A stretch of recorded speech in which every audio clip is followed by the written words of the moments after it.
Shalom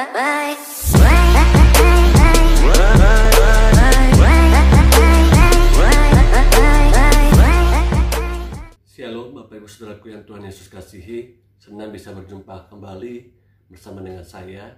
Hari ini kembali kita datang beribadah, datang bersekutu dan berdoa, dan bersama-sama kita akan menikmati firman Tuhan. Mari sebelumnya kita tundukkan kepala, kita berdoa. Tuhan Yesus, terima kasih buat hari ini. Kembali Tuhan beri kami kekuatan, kesehatan. Kembali kami Tuhan mau belajar firman Tuhan. Kiranya firman-Mu datang buat kami dan melawat setiap kami, menjawab setiap kebutuhan kami, bahkan kami boleh menjadi segambar dan serupa dengan Kristus seperti yang Engkau inginkan. Dalam nama Tuhan Yesus Kristus kami sambut firman Tuhan. Haleluya. Amin. Firman Tuhan hari ini judulnya adalah Doa adalah kekuatanku.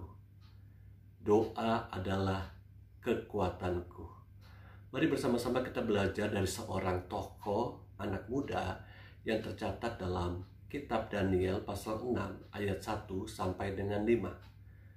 Saya akan bacakan buat kita semua. Darius orang Media menerima pemerintahan ketika ia berumur 62 tahun. Lalu berkenanlah Darius mengangkat 120 wakil-wakil raja atas kerajaannya. Mereka akan ditempatkan di seluruh kerajaan. Membawai mereka diangkat pula 3 pejabat tinggi, dan Daniel adalah salah satu dari ketiga orang itu. Kepada merekalah para wakil-wakil raja harus memberi pertanggungan jawab supaya raja jangan dirugikan. Maka Daniel ini melebihi para pejabat tinggi dan para wakil raja itu, karena ia mempunyai roh yang luar biasa, dan raja bermaksud untuk menempatkannya atas seluruh kerajaannya. Kemudian para pejabat tinggi dan wakil raja itu mencari alasan dakwaan terhadap Daniel dalam hal pemerintahan. Tetapi mereka tidak mendapat alasan apapun atau sesuatu kesalahan, sebab ia setia dan tidak ada didapati sesuatu kelalaian atau sesuatu kesalahan padanya. Siapakah Daniel? Daniel adalah seorang tawanan dari Israel yang ditempatkan di Babilonia. Saat ini Babilonia kita kenal dengan negara Irak. Karena waktu itu Nebukadnezar memerintah, kemudian diganti dengan Belsasar, Darius, dan Koresi. Daniel berada di 4 masa kepemimpinan dan selalu ditempatkan dengan jabatan yang penting. Siapapun pemimpinnya, siapapun rajanya, Daniel ada di situ. Dan saya percaya posisi Daniel adalah posisi bukan yang mudah untuk dapat dipertanggungjawabkan. Posisi Daniel adalah posisi yang sangat penting. Namun ternyata di tengah-tengah kepercayaan yang diberikan kepada Daniel, ada beberapa orang yang tidak senang dengan keberadaan Daniel dalam jabatannya. Mereka mencoba banyak cara untuk dapat menyingkirkannya, tetapi tidak bisa. Satu-satunya cara untuk Daniel dapat disingkirkan, untuk Daniel dapat dilengserkan seperti itu, maka mereka melihat adalah dalam ibadahnya kepada Tuhan. Dalam Daniel pasal 6 ayat 10 sampai dengan 11 katakan, sebab itu Raja Darius membuat surat perintah dengan larangan itu, demi didengar Daniel bahwa surat perintah itu telah dibuat. Pergilah ia ke rumahnya. Dalam kamar atasnya ada tingkap-tingkap yang terbuka ke arah Yerusalem. 3 kali sehari ia berlutut, berdoa, serta memuji Allahnya seperti yang biasa dilakukannya. Sangat menarik di dalam ayat yang ke-11 ini, bahwa semua harus menyembah kepada raja. Tidak boleh menyembah selain hanya kepada raja. Ketika Daniel mengetahui bahwa surat itu akhirnya keluar dan dibacakan di seluruh penjuru tempat di mana pada waktu itu Daniel berada, dalam pemerintahan Raja Darius. Daniel tidak takut. Yang Daniel lakukan adalah dia pergi ke rumahnya, lalu dia melakukan sebuah kebiasaan yang dia sudah lakukan setiap harinya. Bapak Ibu Saudara yang Tuhan kasihi, dalam hidup kita ada banyak kali tidak terjadi seperti apa yang kita harapkan. Bahkan mungkin saja ada orang-orang yang tidak sependapat, tidak sejalan, bahkan tidak suka dengan apa yang kita lakukan. Apalagi yang kita lakukan itu mendatangkan keberhasilan, mendatangkan sebuah kesuksesan. Bahkan mungkin kita juga mendapatkan kepercayaan lebih dari atasan kita, dari orang-orang sekitar kita. Bagaimana kita menghadapinya ketika kita menghadapi orang-orang yang tidak suka dengan kita? Kita belajar daripada Daniel. Yang Daniel lakukan adalah Daniel datang berdoa seperti yang biasa dilakukannya. Daniel menyerahkan masalahnya kepada Allah dengan berdoa. Daniel menyerahkan pergumulannya, kesulitannya, tantangan hidupnya. Dia tidak meminta bantuan orang lain. Bahkan dia tidak meminta bantuan dari koneksi terdekatnya atau orang-orang yang punya jabatan mungkin setara dengan Daniel yang dekat dengan raja. Tapi yang Daniel lakukan adalah Daniel datang berdoa. Dia meminta bantuan dari tempat yang maha tinggi, yang berkuasa atas alam semesta ini. Bagaimana dengan kehidupanku dan kehidupanmu? Ketika datang pergumulan masalah hidup, ada begitu banyak mungkin tantangan yang kita hadapi hari-hari ini. Apakah kita datang seperti Daniel, menyerahkan masalah kita ini kepada Allah dengan berdoa? Kita akan belajar dari kehidupan Daniel. Mengapa Daniel memilih untuk berdoa? Dan doa seperti apa yang Daniel lakukan? Yang pertama, Daniel itu berdoa dengan tekun. Daniel pasal 6 ayat 17 katakan, sesudah itu raja memberi perintah, lalu diambillah Daniel dan dilemparkan ke dalam gua singa. Berbicaralah raja kepada Daniel. Darius bicara kepada Daniel, Allahmu yang kau sembah dengan tekun, dialah kiranya yang melepaskan engkau. Daniel 6 ayat 21 katakan, dan ketika ia sampai dekat gua itu, berserulah ia kepada Daniel dengan suara yang sayu. Berkatalah ia kepada Daniel, Daniel hamba Allah yang hidup, Allahmu yang kau sembah dengan tekun, telah sanggupkah ia melepaskan engkau dari singa-singa itu? Darius saja sebagai seorang raja mengetahui bahwa ternyata Daniel itu memiliki kebiasaan berdoa. Dan doa yang Daniel lakukan, doa yang disertai dengan ketekunan. Bukan ketika ada pergumulan, ketika ada masalah, baru dia datang berdoa kepada Tuhan. Tapi ternyata Daniel sudah memiliki sebuah good character, kebiasaan yang baik, habit, kebiasaan yang sudah dia lakukan sejak dia masih muda untuk intimacy, untuk bergaul erat dengan Bapaknya di sorga. Kolose pasal 4 ayat 2 katakan, bertekunlah dalam doa, dan dalam pada itu berjaga-jagalah sambil mengucap syukur. Yakobus 5 ayat 11 katakan, sesungguhnya kami menyebut mereka berbahagia, yaitu mereka yang telah bertekun. Kamu telah mendengar tentang ketekunan Ayub, dan kamu telah tahu apa yang pada akhirnya disediakan Tuhan baginya, karena Tuhan Maha Penyayang dan penuh belas kasihan. Artinya dari ayat-ayat ini kita melihat bahwa orang yang datang tekun kepada Tuhan, datang tekun berdoa kepada Bapa di sorga, dia tidak akan ditinggalkan sama Allah, ditinggalkan oleh Tuhan.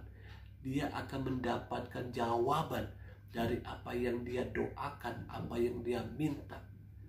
Matius pasal 7 ayat 7 sampai dengan 8 katakan, mintalah maka akan diberikan kepadamu, carilah maka kamu akan mendapat, ketoklah maka pintu akan dibukakan bagimu. Karena setiap orang yang meminta, menerima. Dan setiap orang yang mencari, mendapat. Dan setiap orang yang mengetok, baginya pintu dibukakan. So artinya orang yang berdoa dengan tekun akan mendapatkan apa yang dia doakan. Amin. Apa yang menjadi pergumulan kita hari-hari ini? Apakah kita berdoa dengan tekun seperti Daniel? Atau kita hari ini berdoa, besok gak berdoa, lusa gak berdoa, baru ingat ada pergumulan, tantangan, baru datang berdoa kepada Tuhan.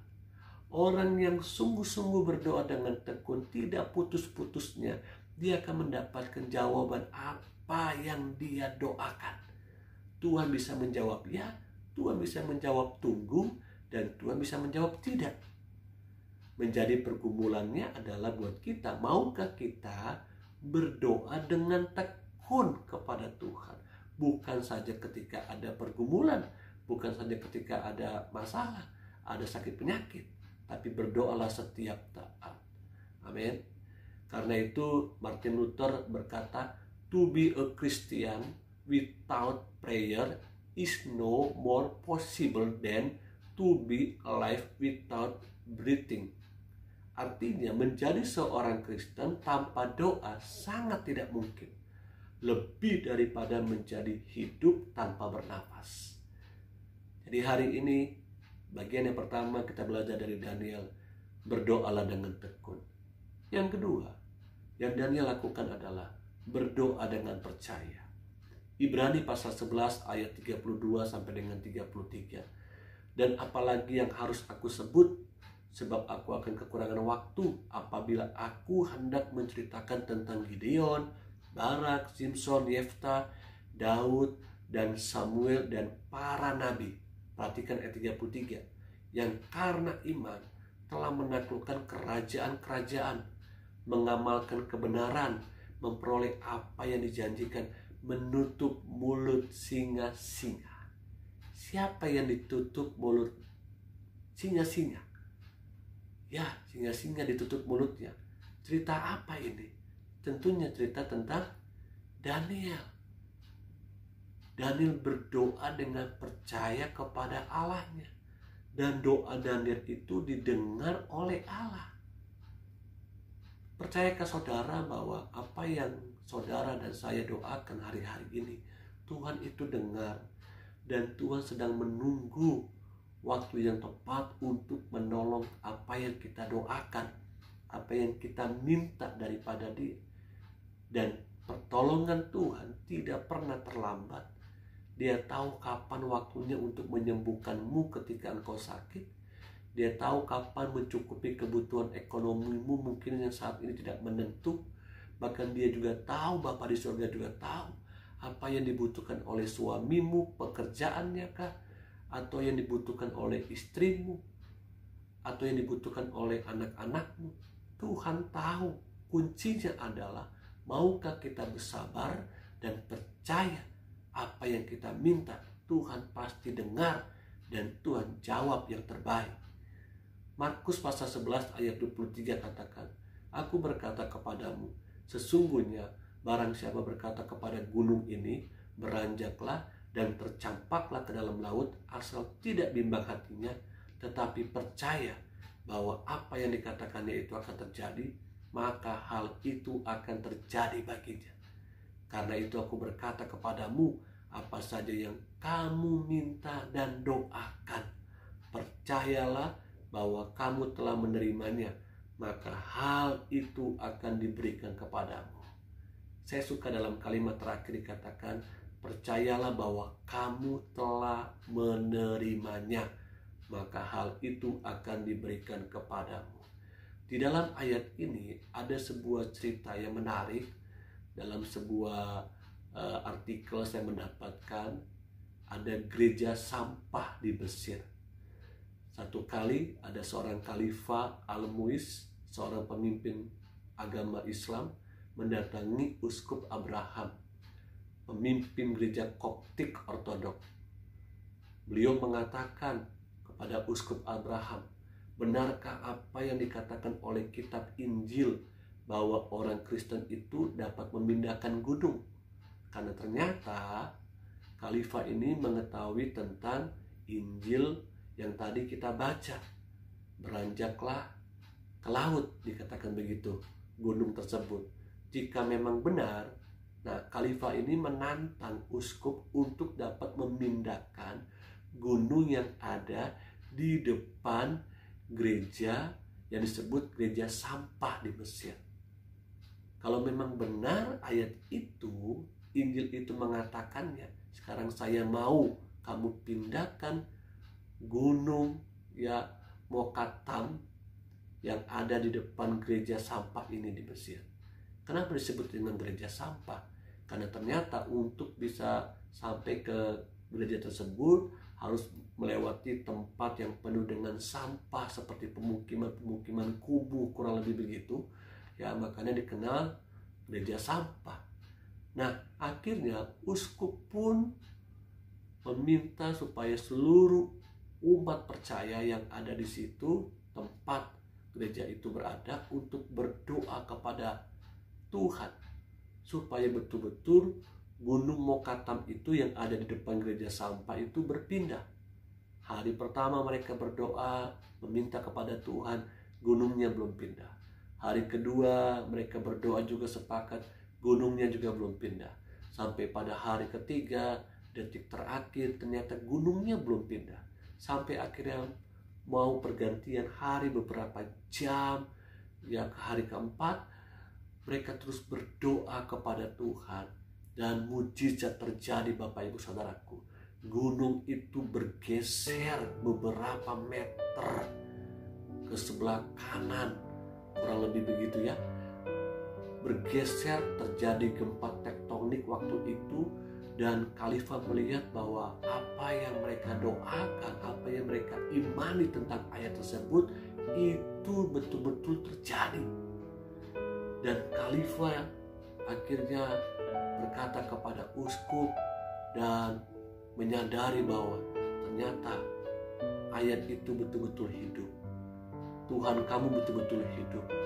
Dan saat itu Khalifah itu belajar sesuatu dari firman Tuhan yang sebenarnya dia juga sudah mengetahuinya, dan dia minta penjelasan dari uskup.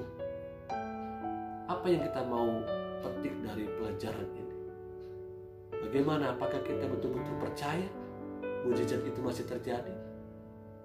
Kalau Bapak Ibu Saudaraku percaya, teruslah datang berdoa kepada Tuhan. Jangan ragu, jangan bimbang. Mujizat masih ada. Amin. Yang ketiga, berdoa dengan benar.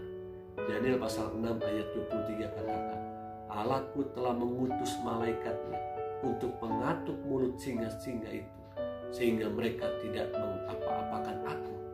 Karena ternyata aku tak bersalah di hadapannya, tetapi juga terhadap Tuanku ya Raja, aku tidak melakukan kejahatan.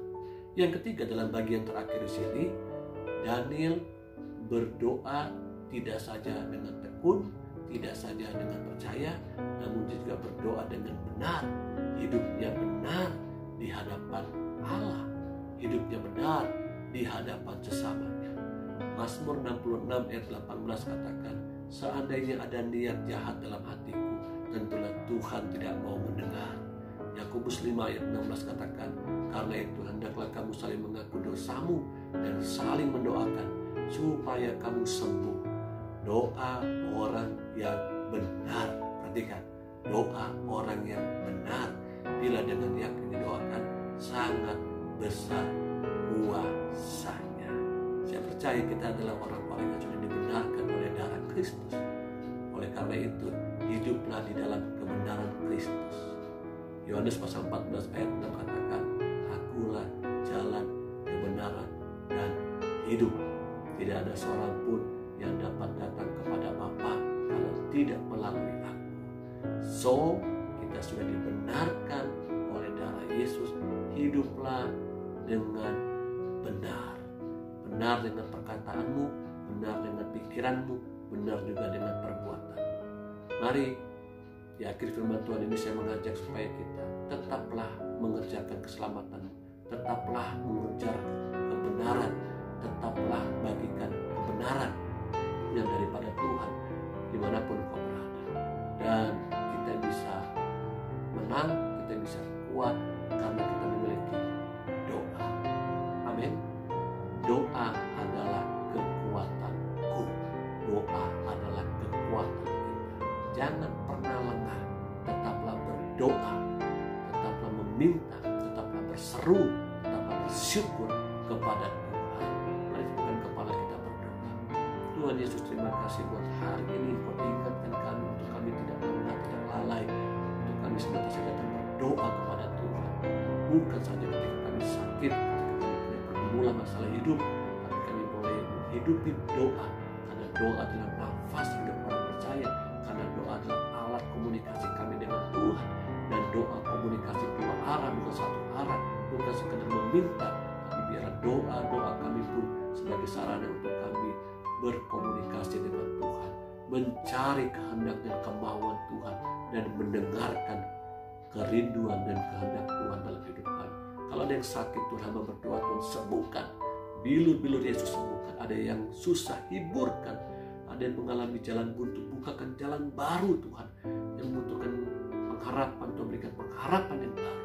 Dalam nama Tuhan Yesus Kristus, hamba sudah berhenti memberitakan firman-Mu ya Tuhan, tapi Roh Kudus mengingatkan kami betapa kami dikuatkan karena doa kami kepadamu ya Bapa.